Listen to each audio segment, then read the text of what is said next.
Tak pernah Rania bayangkan hidupnya yang sederhana berubah seketika setelah dinikahi pria berusia 55 tahun. Seorang kakek kaya raya yang ternyata menyimpan rahasia besar di balik kelembutannya. Inilah kisah cinta yang datang di usia tak biasa. Jangan lupa dukung channel ini dengan cara like, comment, share, dan subscribe agar kami semakin semangat menghadirkan kisah-kisah inspiratif lainnya. Dan siapkan juga tisu basahnya. Namaku Rania, seorang janda berusia 28 tahun. Hidup di kota besar tidaklah mudah bagi seorang perempuan sepertiku.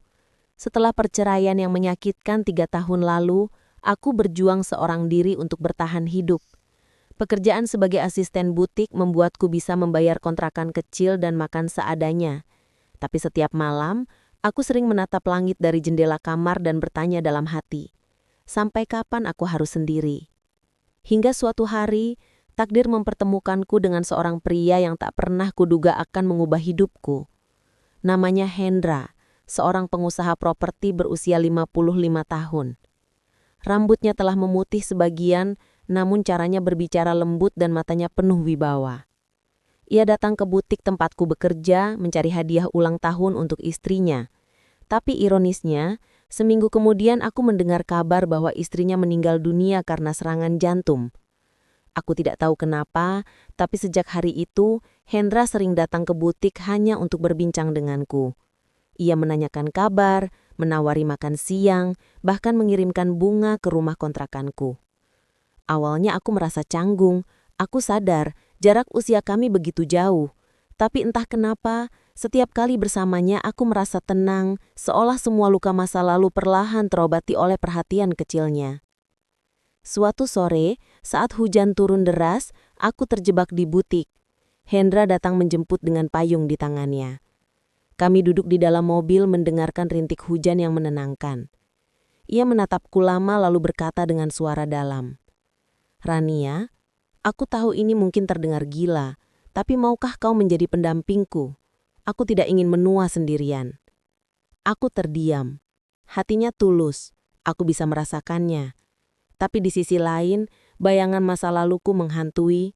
Aku takut cinta lagi, takut disakiti lagi. Namun ketika aku melihat matanya yang jujur dan wajahnya yang letih menanggung sepi, aku tak sanggup menolak. 2 minggu kemudian, kami menikah secara sederhana di rumahnya yang luas dan tenang di kawasan elit kota. Tak ada pesta besar, hanya akad yang dihadiri keluarga dekat. Saat tangannya menggenggam tanganku di depan penghulu, aku merasakan sesuatu yang hangat mengalir di dadaku. Mungkin inilah takdir, mungkin inilah cara Allah menunjukkan bahwa cinta bisa datang di waktu dan cara yang tak terduga.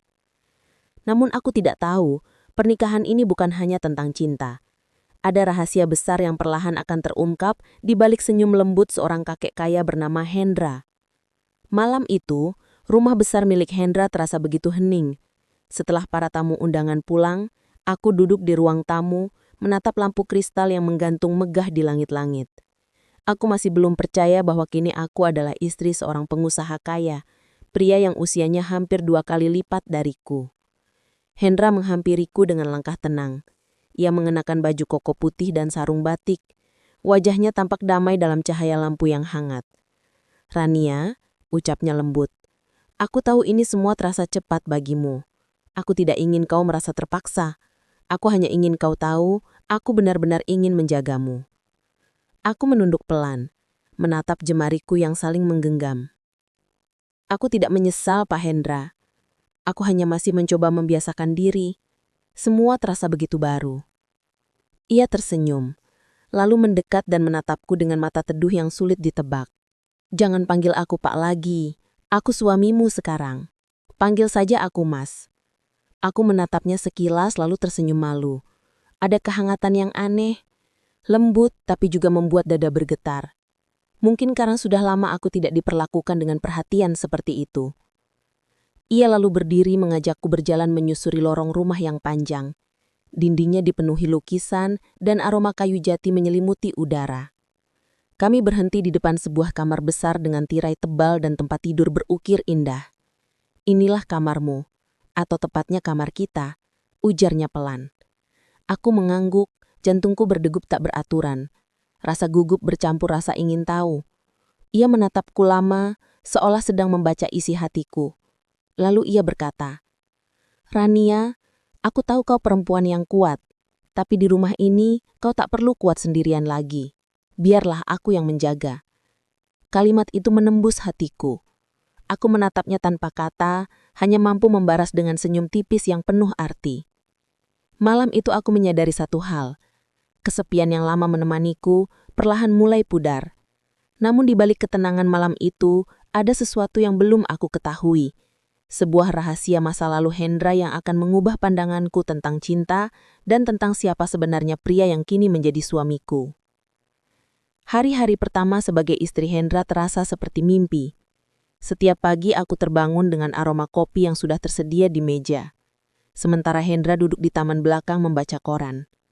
Ia selalu menyapaku dengan senyum dan kalimat lembut yang menenangkan hati. Namun semakin lama aku tinggal di rumah besar itu, semakin aku menyadari ada hal yang aneh. Ada satu ruangan di lantai 2 yang selalu terkunci rapat. Setiap kali aku bertanya, Hendra hanya menjawab singkat. "Itu kamar kenangan masa lalu, Rania. Tidak perlu kau buka." Aku menahan rasa ingin tahu, mencoba menghormati batas yang ia buat. Tapi rasa penasaran itu seperti api kecil yang terus menyala di dalam dada.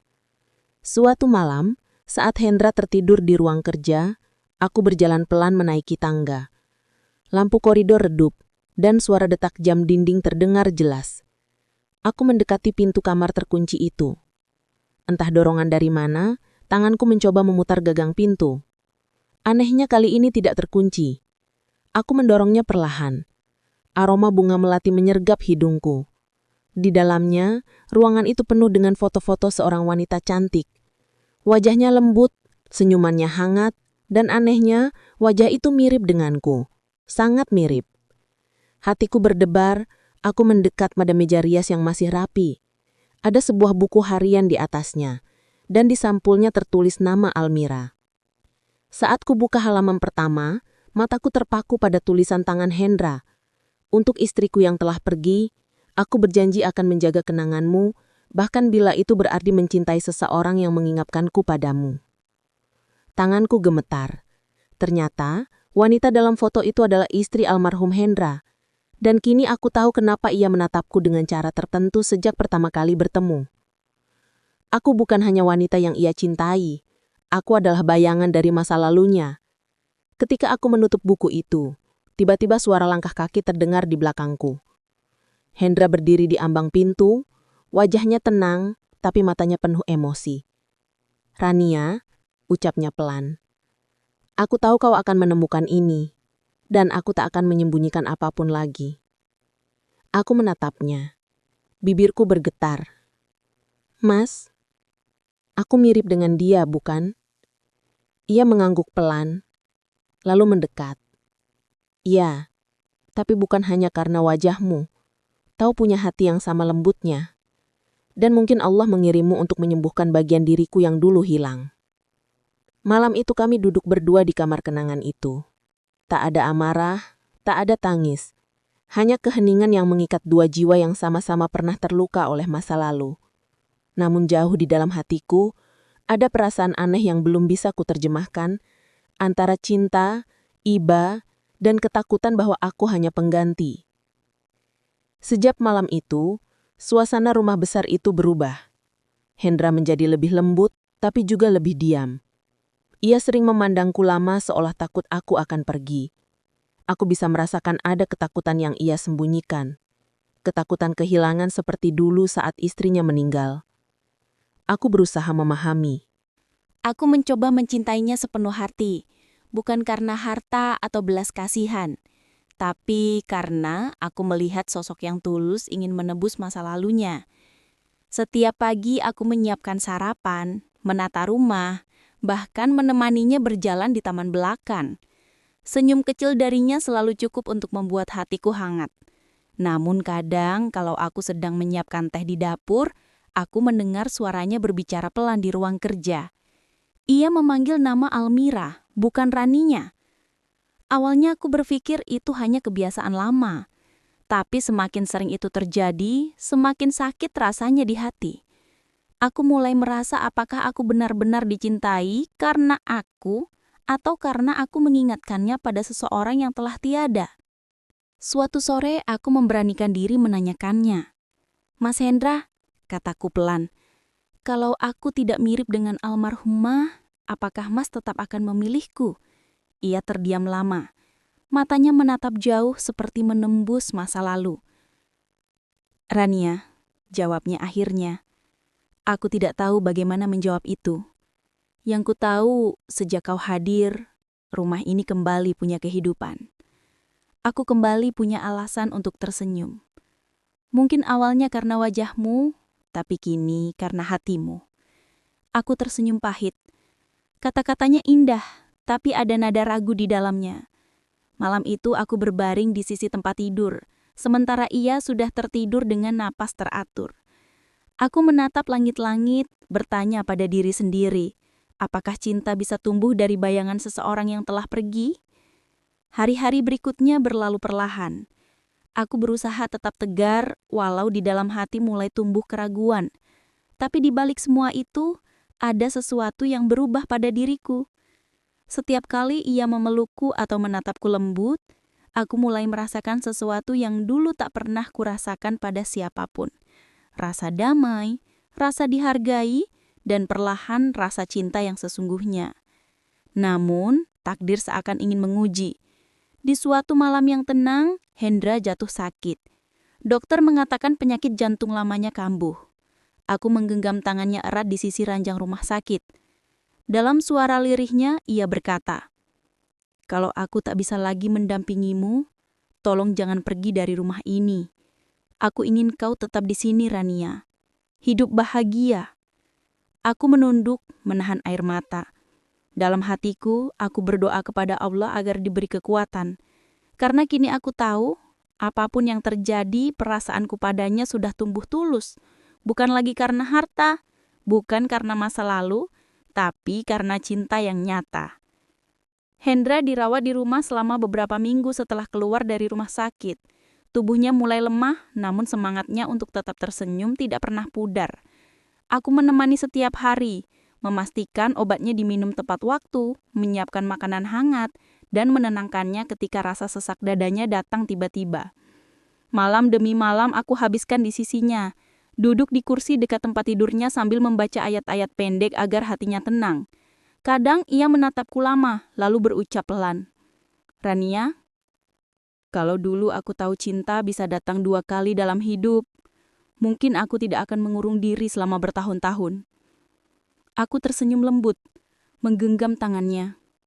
Allah memberi kesempatan kedua pada orang yang masih mau memperbaiki diri, Mas, termasuk kita.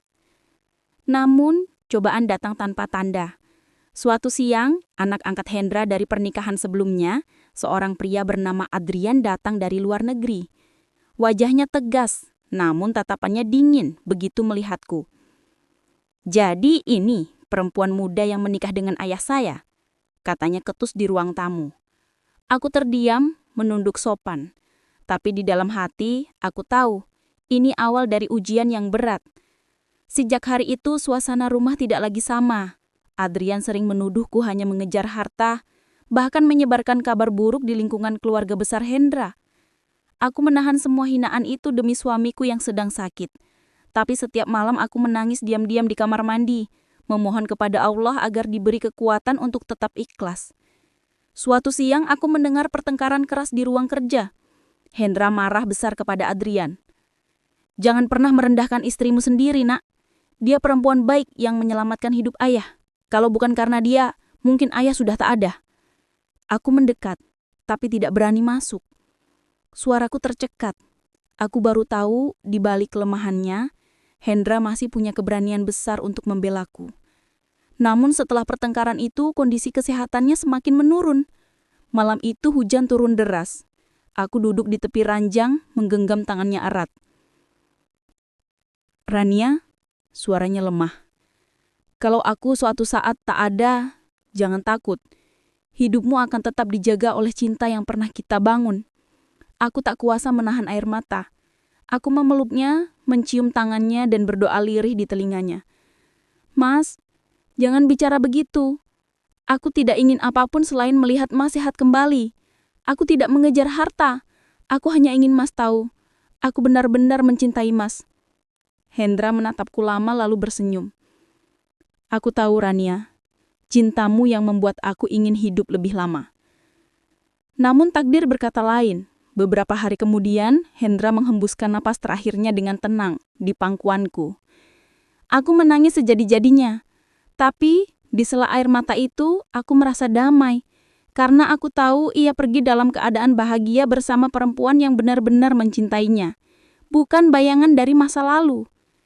Beberapa minggu setelah pemakamannya, Adrian datang kembali. Ia menatapku dengan wajah yang jauh lebih lembut. Saya minta maaf, katanya pelan. Ayah meninggalkan surat wasiat untukmu. Ia menulis bahwa cintamu tulus, dan ia ingin rumah ini menjadi tempatmu melanjutkan hidup. Saya akan menghormati itu. Aku mengangguk dengan mata berkaca. Hidupku berubah selamanya. Kini aku tinggal sendiri di rumah besar itu, tapi tidak lagi dalam kesepian. Karena setiap kali aku menatap taman tempat kami biasa duduk berdua, aku masih bisa merasakan kehadirannya dalam hembusan angin, dalam keheningan malam, dan dalam doa yang selalu kupanjatkan kepada Allah. Cinta kami mungkin tak sempurna, tapi cinta itu nyata. Cinta yang datang terlambat, namun meninggalkan jejak yang tak akan pernah hilang.